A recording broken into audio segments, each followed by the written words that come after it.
lumaya. Magtatang, sayaw, tatang, sayaw, kumanta ang Indonesia.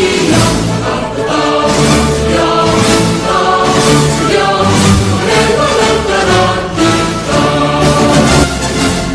17 Agustus tahun 45, itulah hari